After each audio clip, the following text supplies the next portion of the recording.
Good evening, everybody. Welcome to the Heights Mayoral Candidate Forum. I'd like to start tonight with a big round of applause from the audience, for the audience, since the purpose of tonight's event is so that the candidates can present themselves to you. You can learn more about them, and everybody can participate and vote in this year's election. So give yourselves a round of applause for showing up tonight and wanting to participate in this process. So the purpose of tonight's event is to present the candidates in a neutral, nonpartisan way to all the members of the Heights community, for the folks that came out tonight. Not only so you can learn where each candidate stands on the issues that they will answer questions about, but also you can take that information home, share it with your family, with your friends, with your neighbors. We're really focused on increasing the turnout for the voters in this year's mayoral election. Unfortunately, during the last election, only 10% of the residents up here in the Heights voted. We've gotten together with the community groups that organized tonight's event, participated in coming up with the types of questions that all the Heights residents are interested in. What kind of issues are relevant to you? After I ask each question, each candidate will have 2.5 minutes to respond to the question. At the end of the 2.5 minutes, if you're going over, we have a timer and a sound that will be like this. Okay? Okay, so now we're going to get ready to start. I just want to briefly introduce each of the candidates to you, so you know a little something about them. First here to my left is Dr. Abdul Malik.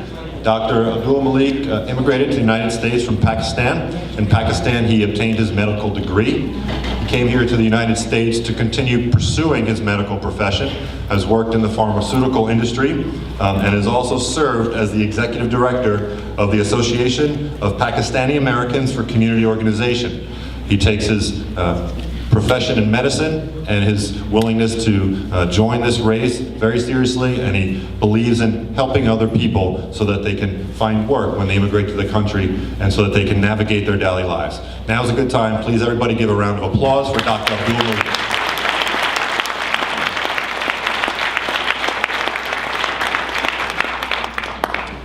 Next is the Honorable Mayor Jeremiah Healy.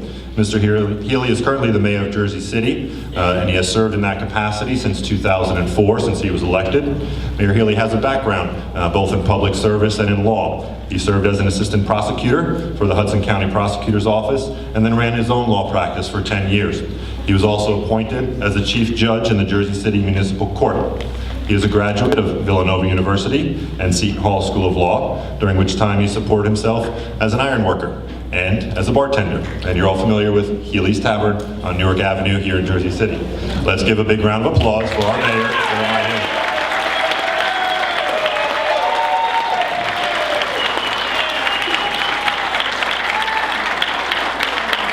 Next, we have Councilman Stephen Fulop. Mr. Fulop currently serves in the Jersey City Council representing Ward E, the largest ward in Jersey City, where he has served since being first elected in 2005. Mr. Fulop attended SUNY Binghamton, Columbia University, and NYU. Masters in Public Administration and in Business. Mr. Fulop's background is in finance and community organizing. He spent his career working in the financial industry, while at the same time serving as president of the historic Paul's Hook Association and the Downtown Coalition of Neighborhood Association. Mr. Fulop is also a former United States Marine and was deployed and served during the Iraq War. He has a passion for sport and recently competed last year and completed the New York, New Jersey Ironman competition. Let's have a round of applause for Councilman Stephen Fulop.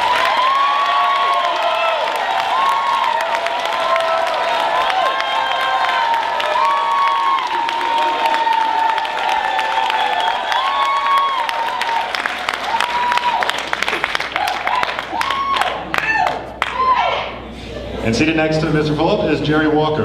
Mr. Jerry Walker is a longtime resident of Jersey City. He was a graduate of St. Anthony's High School as well as Seton Hall University. His passion has always been in the community and for sport. He played for the Seton Hall Pirates, where he helped lead them to 3 separate NCAA tournaments, as well as a Big East tournament title. He played basketball professionally, both for the New Jersey Nets, before becoming the Brooklyn Nets, as well as in Europe. Mr. Walker returned to co-found Team Walker, which he began in 1996, where the mission at Team Walker is to uplift and create positive alternatives for the youth of Jersey City through programs designed to enlighten participants and teach the importance of solid academics, teamwork, and sportsmanship. Let's give a warm round of applause for Mr. Jerry Walker.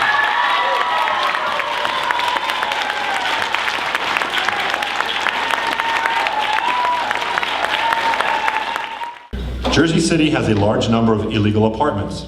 Enforcement has been lax for this and other zoning and construction violations. If elected mayor, what will you do to improve enforcement of zoning and construction law violators? Do you have a plan to create affordable housing so that no one needs to take an illegal apartment to have safe shelter? Actually, I have a plan for that. One of the things we plan to do is absolutely reach out to the community, have a better relationship with the community so we can get some intel in terms of this sort of activity that's going on. In order for us to make it, stop this sort of activity, we need the community support for that. And I think with our plan and moving forward on how we're going to address these issues with the community, that's going to be the major thing to do it with. I'm a firm believer of getting the residents involved. And one of the things that our model is people before politics, so we want to have the community more involved with these sorts of things.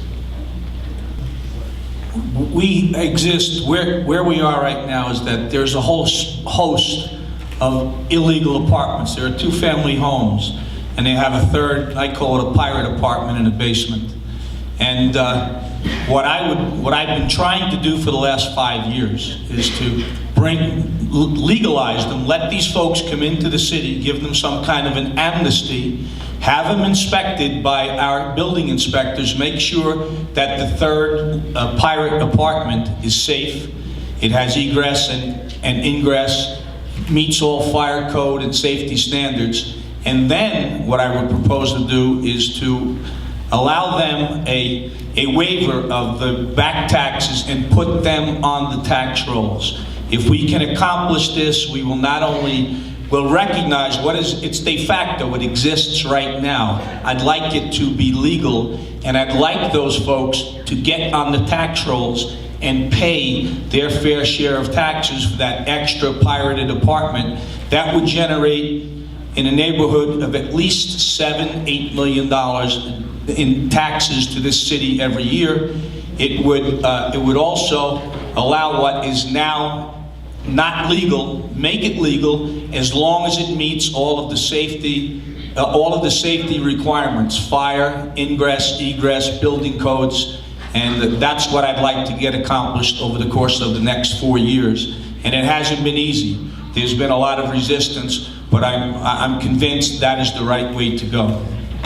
I would like to say that before we talk about the solution of any problem that our city and our people are having, we should look both sides, the human side as the legal side. And the human side in this matter is that we should keep in mind that why these people, they have the third apartment and they rent them. 2 reasons. Number one, the taxes are very high, and it becomes very difficult for a lot of people to afford those taxes within the payment of the 2 rents.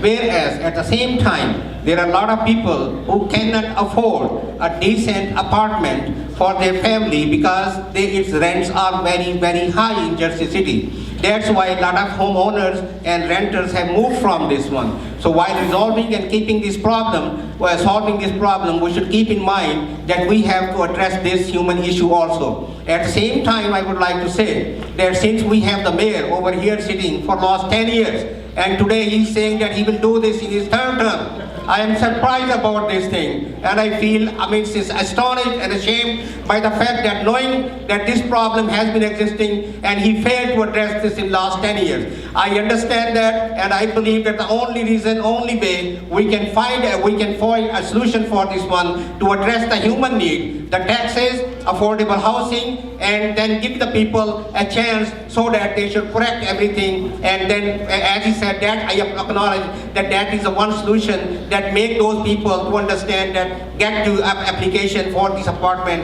and have the 2-family house being converted into 3-family house and pay your taxes. But again, the problem will be, it may not be, everybody will not be willing to do this because again, the taxes are too high and they need more money to pay their taxes, their water bills and their other expenses.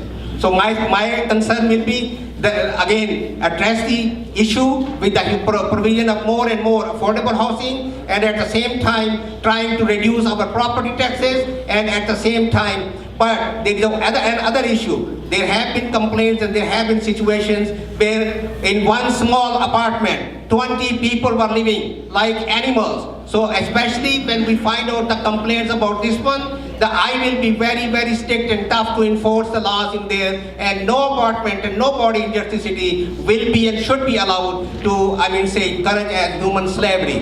So rule of law, regulations implementation, and addressing the human side of the problem will be taken care of. Well, let me start by saying that a shameless plug to thank some of the community people here, because there was a recent zoning change as advocacy via the Washington Park and Riverview Neighborhood Association. And it's important because I think a lot of the good of the zoning changes that have happened in the city happens often because of the community groups and despite government. And we often hinder it on our side, which is problematic. When you think about the Heights issues, specifically on illegal apartments and affordable housing, in the last 5 years, there's only been one affordable housing plan in front of the City Council, and it's a plan that I actually put forward and the mayor opposed. When you look at the affordable housing in the city today, there is 75% of the affordable housing built in one part of the city, which is Ward F, and you're essentially creating a tale of two cities. You are putting all of the affordable housing in one aspect of the city, and all the market rate in another aspect of the city. So first and foremost, as mayor, I would implement the affordable housing plan that I advocated for, which mandates that the affordable housing is built in the vicinity that the bigger market rate developments are being built. So you should have affordable housing for every resident downtown. You should have senior housing downtown, the same way you should have investment in the Heights, senior housing in the Heights. Now, as it relates to the affordable, illegal apartments, let me say this is another area that the mayor and I disagree on. It is a tax on residents when you have an illegal apartment that doesn't pay and is not enforced, and at the same time uses services from a fire department standpoint, from a police service standpoint, from a school service standpoint, that we all collectively pay for. To legalize the legal apartments in each of those residencies is unfair to everybody in this room that didn't have that same opportunity beforehand. The proper approach is to enforce them. The city is going through a revow right now where somebody is visiting your house once per year, and it's a revow that the mayor requested. If the revow is to be done honestly and fairly, and take a look at what's in your house, then they will see that there is an illegal apartment or there is not an illegal apartment, and there is a mechanism to enforce that. If the revow is to be done fairly, this is something that needs to be cleaned up. So it's an area that we disagree on. I think I have a record, and the only record on the City Council, as advocating for an affordable housing plan that works for the entire Jersey City. So the short answer is yes, I do have an affordable housing plan. Yes, I have put it forward beforehand, and I do have a plan to deal with illegal apartments that I believe is a backdoor tax on every resident in Jersey City. Residents in the Heights are doing our part to develop and market the Heights as a shopping, social, and cultural center here in Jersey City. We have new arts and parks programs, festivals, a farmer's market, and recently the Riverview Arts District was adopted by the City Council. Dr. Malik, what specific plans do you have to improve the local economy and to generate local jobs? First of all, I will again like to say that as per my belief, the democracy is a government of the people, by the people, for the people. It is not for some people, by some people, for some people. So that's why I will say that every issue, if I become the mayor, what will happen that I will open the door of City Hall and Mayor's office for the public. I will reach out to the communities, because these are the communities who pay the taxes, and this makes us to run the city, provide all those services. So if I see and I hear that some part of the city, for example, the residents of the Heights, they want their economic development in certain areas. For example, they want a special improvement district, or they feel that they need big shopping centers or the big supermarkets. I believe they have the right, they should be getting. That's why the other part of the city are enjoying the same facilities. So my plan is that that I will go with the citizen and with the residents of the community and listen to their needs, and we will work together to find whichever solution is better and it implements and helps the community, as well as at the same time it does not hurt the city government. Because at the same time, while I am saying that I am for the people, with the people, I will also like to say that we have to keep an understanding that we should keep a balance, and I will keep a balance between public interest and the citizens' interest, because that's also very important. We cannot do something that is only beneficial to the city and it hurts the citizens, or it is beneficial to the residents and it hurts the city. So I will be, as a mayor, will listen to the residents of the heights and will do everything to satisfy and fulfill their needs. Whatever is needed, that should be done. It's a supermarket, it's a community center, these are the parks, or the parking, whatever it is. I believe that they have the same right because they pay the same taxes that everybody else pays, and they deserve the same treatment and they deserve the services that they need. So my plan will be to work with the communities and listen to them and find out a solution that will be in a win-win situation, helping both the community as well as not hurting the city at the same time. My economic plan is simply this. It's back to what I said earlier. You have to build relationships, and one of the things I'm looking to do is build relationships with the folks on the waterfront, build committees down there with the CEOs of the companies, and also have an understanding that once you come to Jersey City, the Jersey City residents is first. We're going to really fight hard for that. We're not going to just promise people anything without the end of the bargain. And one of the things that we're looking to do is strengthen our small businesses. Small businesses is what built our country. And one of the things that we know, and just speaking with the residents, they don't feel like City Hall is an asset to them. So we want them to feel like they welcome down City Hall. We want them to feel like we there to supply them with any support that's necessary so they can be successful in business. We also want to take a strong look at the companies that's coming into the Jersey City. And one of the things that I'm going to put stipulations on is once you come to Jersey City and you get these abatements, you have to abide by what you say with the abatements. You can't say one thing and do the next. If you say 49% of the residents of Jersey City should have jobs, it should be 49%. And we're going to fight for that every day. And the way I'm going to fight is I'm going to bring my hard blue-collar effort to City Hall. I'm going to give it 110%. I'm going to be the first one in and the last guy out. And I'm going to really fight hard for the residents because I have passion for the city. I'm from the city. I see what goes on every day. I see the discomforts and the wrongdoing in our community. So I want to make sure that the people, the residents of Jersey City understand that you have a friend in City Hall.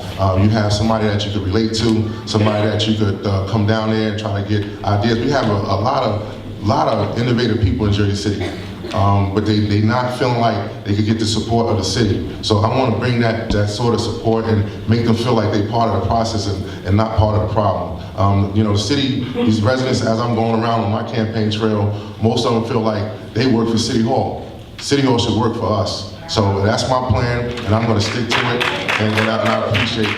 And I appreciate the people that's sharing their ideas with me, and I appreciate, it's a lot of good businesses out there, and that's one of the highlights I'm gonna do with my small businesses, and I have the ability to bring resources to town as well. Thank you.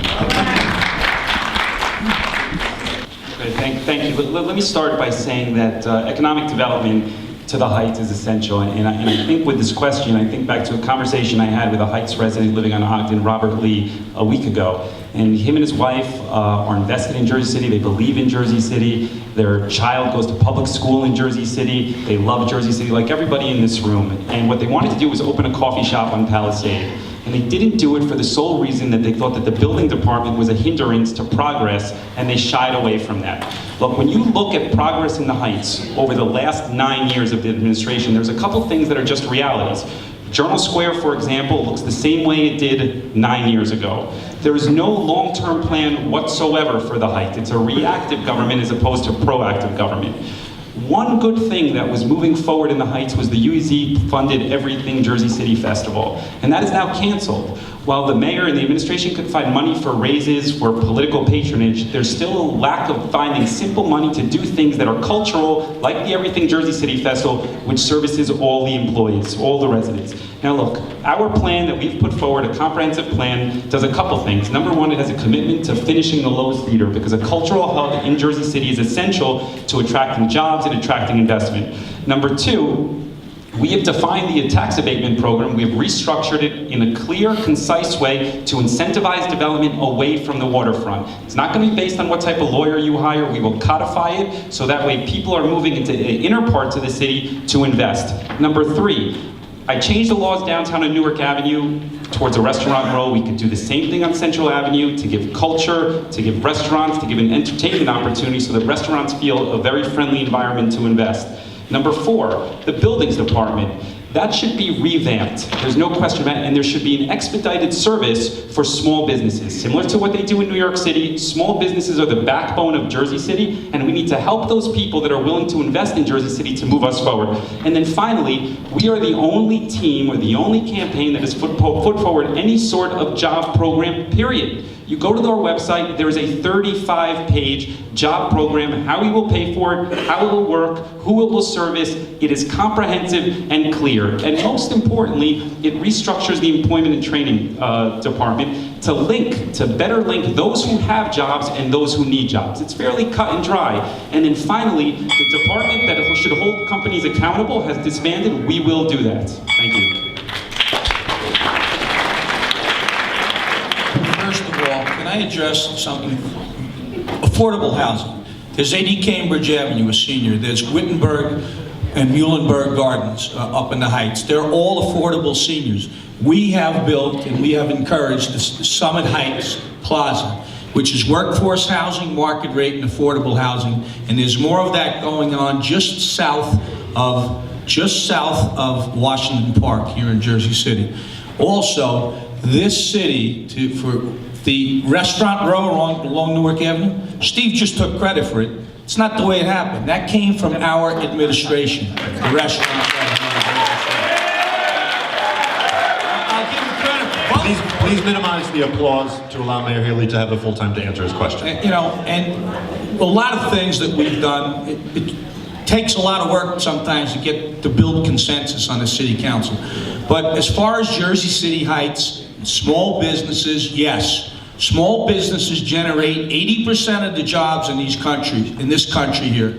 And we are constantly marketing our city. And we can forget about, Steve mentioned the UEZ. Well, where was Steve when the UEZ was being cut? I was down in Trenton fighting with the state legislator, arguing with the governance people to keep the UEZ alive. I didn't see Steve, I didn't see anybody down there. It was yours truly fighting those battles.